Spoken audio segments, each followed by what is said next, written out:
Éclairage. La question à ne pas poser. Fuyez, pauvre fou! La question du jour, l'ont-elles bien cherché? Je sais que pour certains, cette question est carrément indécente, mais je me devais de la poser, ne serait-ce que pour affronter notre éclairage, ok? L'ont-elles bien cherché?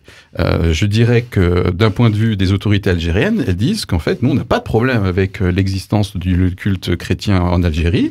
Simplement, vous vous mettez dans l'illégalité, a priori, si j'ai bien compris, sur deux choses. Un, le côté normes, bâtiments, etc. Deux, sur le côté prosélytisme. Ok? Voilà. Donc, l'ont-elles bien cherché? Voilà. Si on entend les différentes parties, qu'en pensez-vous? Désolé pour ceux que ça vient un peu froisser, hein. Alors moi, il y a trois choses que j'ai trouvées dans mes recherches là, à ce sujet. Donc déjà, sur la loi de 2006, qu'est-ce qu'elle dit bien? Qu'est-ce qu'elle dit? Elle dit que donc il faut avoir des lieux de culte bien identifiés, c'est-à-dire on ne choisit pas son lieu de culte et il faut que ce soit bien marqué, pour que ce soit clair, que ce soit pas de l'exercice clandestin de sa propre religion. J'ai vu la photo de Tizi Ouzou, elle a pas l'air clandestine ni d'un hangar. Non, c'était pas le souci. Hein. Okay. Et ensuite, il y avait, donc effectivement, il est interdit d'inciter ou de contraindre ou d'utiliser des moyens de séduction tentant à convertir un musulman à une autre religion, ou en utilisant à cette fin des établissements d'enseignement, d'éducation, de santé, caractère social, tout ça. Voilà, donc le caractère social est un moyen de séduction. Aussi, est vu comme un moyen de séduction, puisqu'effectivement, on appelle des personnes. Et alors, je lisais quelque chose, il y avait des chiffres qui étaient avancés par plutôt des gens du gouvernement, quoi, qui disaient que donc il y avait 15 églises chrétiennes à Tizi Ouzou, donc en Kabylie, hein, et que il y avait près de 30% des habitants de la wilaya, donc une grande ville d'1 million de personnes à peu près, qui fréquentent les églises et participent au culte. 30% de la population. Et ces personnes rajoutaient, je ne sais pas si c'est vérifié ou pas, qu'il y avait 75% de ces personnes qui ne fréquentaient les offices que pour accéder à des aides financières. Donc on voit, je ne sais pas si c'est vrai, mais en tout cas on voit l'accusation qui est faite. C'est qu'en fait, des églises comme ça accueillent énormément de gens et font de l'aide sociale en même temps. Et ça, donc là, ça fait très peur au gouvernement parce qu'il considère qu'effectivement, ce sont des moyens déloyaux de rendre la religion chrétienne attractive et donc d'être en parfaite contradiction avec la loi. Sachant aussi que le pasteur américain qui était président de l'église protestante d'Algérie pendant 40 ans, Hugh Johnson, a été expulsé d'Algérie en 2008. Et donc, voilà, c'est certainement pour eux le porte-drapeau de l'ingérence étrangère, occidentale, américaine, chrétienne en Algérie. Donc voilà d'autres points de chatouillement. Allez, on continue, Bernard. Juste par rapport à la question que tu as posée, est-ce qu'elles l'ont bien cherché? J'ai presque envie de dire oui, dans la mesure où elles se sont sans doute visiblement concentrées sur la réalité de leur conviction et de leur foi, et en conformité, je dirais, avec ce qu'on peut trouver dans la Bible, ne serait-ce que sur le témoignage, ne serait-ce que dans les béatitudes, bienheureux ceux que l'on persécutera à cause de leur foi. Et donc on est dans cette attitude de dire j'ai des convictions, je les affirme, quitte à en payer un prix fort. On a vu sur certaines vidéos des gens qui étaient embarqués avec un peu d'autorité des forces de l'ordre. Ok, très bien. Anita, Marc, Anita.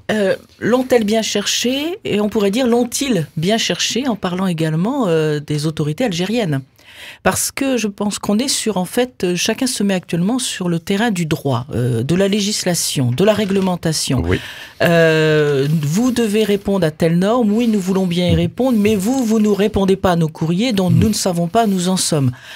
Voilà, donc on est bien sur, par là où on peut passer dans un pays où il y a un minimum de démocratie et de loi, c'est-à-dire sur le terrain de la loi, de la norme et de la règle. Parler de l'impasse administrative. Voilà, et on peut mettre les services en avant, qui vont intervenir juste pour une question de normes, mais on sait très bien que derrière ça, c'est en fait un état d'esprit, une intention. En allant fermer des lieux de culte et en allant les fermer à un moment donné où il y a des gens présents, le même choix aurait pu être fait, alors consciemment ou inconsciemment, je ne connais pas suffisamment ces événements, mais de dire peut-être on y va à un moment où il n'y a pas de réunion, ce qui aurait pu éviter les images qu'on a pu voir avec des personnes traînées qui ne réagissaient pas d'ailleurs violemment, elles se tenaient simplement à leur chaise. Donc il y a aussi, je pense, un choix des autorités algériennes de vouloir marquer leur territoire. Je pense que c'est une manière de dire nous sommes les patrons chez nous. Et même s'il s'agit de chrétiens algériens ou d'Algériens chrétiens, c'est une manière de dire on remet de l'ordre là-dedans.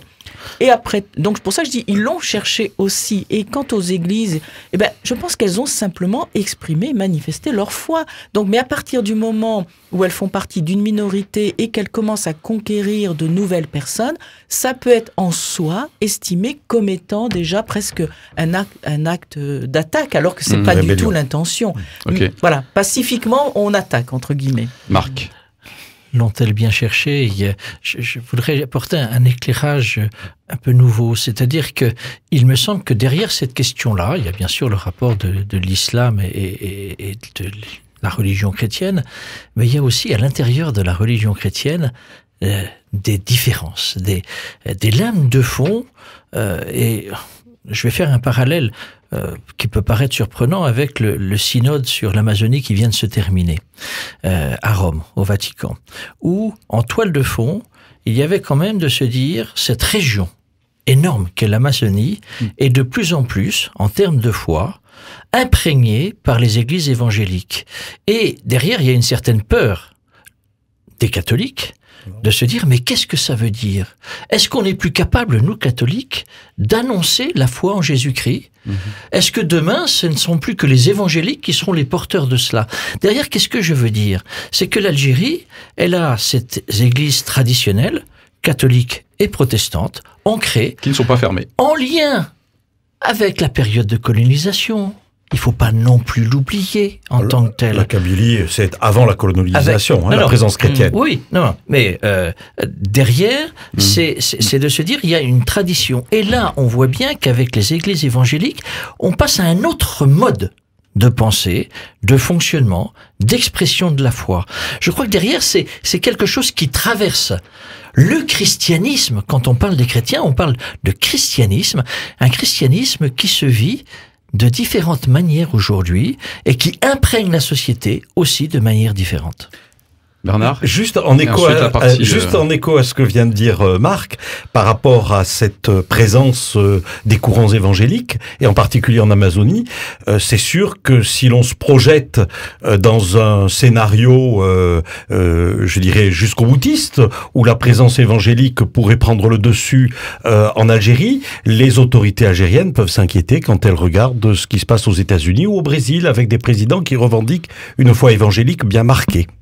C'est tout. Ok, donc en fait, si en Algérie on est chrétien mais qu'on dérange personne, il n'y a pas de problème, quoi. Hein. On ferme pas mon église. Si on se reproduit entre soi, dire ça dérange personne. Si des... Non, pardon. Non mais on a mis. C'est cru, mais c'est ça. C'est-à-dire que si les chrétiens sont simplement des enfants de chrétiens, voilà, ça fait partie du folklore, de la richesse culturelle d'un pays d'avoir plusieurs minorités. Je pense que tous les pays musulmans aiment bien ça. Je veux dire, en plus, je veux dire, il y a quand même une certaine sympathie pour le christianisme du point de vue de l'islam, mais simplement les chrétiens ne doivent pas convertir des musulmans au christianisme. Voilà, c'est tout ce que les musulmans ne veulent pas. C'est-à-dire, historiquement, l'apostasie est condamnée par la mort. Alors, dans tous les pays musulmans, il y a pas le fait de changer de religion. Hein. Pour un musulman. Oui, pour un musulman, parce qu'on a le droit de se convertir à l'islam, dans l'islam. Ah oui, ça, aucun problème. Il n'y a aucun problème. Ça se fait très vite. Ok, très bien. Mais non, mais voilà, donc dire ça, même dans des pays qui ne condamnent pas à mort ça, enfin qui répriment la persécution et tout ça, quand même, ça n'est pas bien vu pour un musulman de se convertir à la foi chrétienne. Voilà, et donc on admet bien que les chrétiens soient entre eux et des beaux bâtiments, des belles basiliques et tout ça, mais par contre voilà que ce soit qu'il y ait un esprit conquérant. Et cet esprit conquérant, comme dit Bernard, on voit quand même qu'il n'est pas totalement neutre politiquement. Parce que généralement, quand on vient avec sa religion, on vient aussi avec tout un contexte culturel. Et si on est un chrétien évangélique américain et qu'on fait un travail pionnier en Algérie, on ne la fera pas de la même façon que si on est un évangélique français ou un évangélique danois. Et donc, c'est pas seulement des chrétiens évangéliques qui viennent pour soutenir le développement du christianisme en Algérie. Ça a été à un moment donné des Américains qui sont venus en Algérie. D'accord. Les Français. Mais là on parle quand même justement, on disait, ce sont des chrétiens algériens.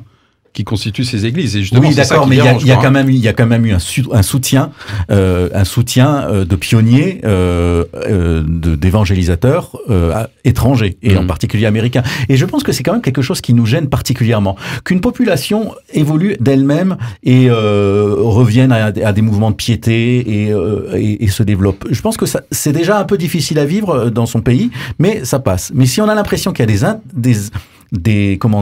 des influences étrangères, c'est beaucoup plus gênant. Et je pense que pour l'islam en France, il y a aussi ce souci-là, on le sait bien, que la vision wahhabiste, que le salafisme, que les pays du Qatar, d'Arabie Saoudite, qui ont financé qui ont apporté de l'argent en France et dans les pays occidentaux pour développer l'islam en France, un certain islam en France, on voit bien que ça nous gêne beaucoup plus que simplement l'idée qu'on a une liberté de penser, qu'on est capable de se... Vous voyez, et donc je pense que l'Algérie peut vivre ça aussi, c'est-à-dire, attention, nous avons un problème d'unité nationale, notre pays est encore très fragile, on n'a pas envie que des Américains éberlués de christianisme nous mettent le boxon là-dedans. Voilà. Je caricature, mais c'est quand même certainement un petit peu ça. C'est-à-dire que ça peut être fait de façon très maladroite, et à ce moment-là, de façon très dommageable.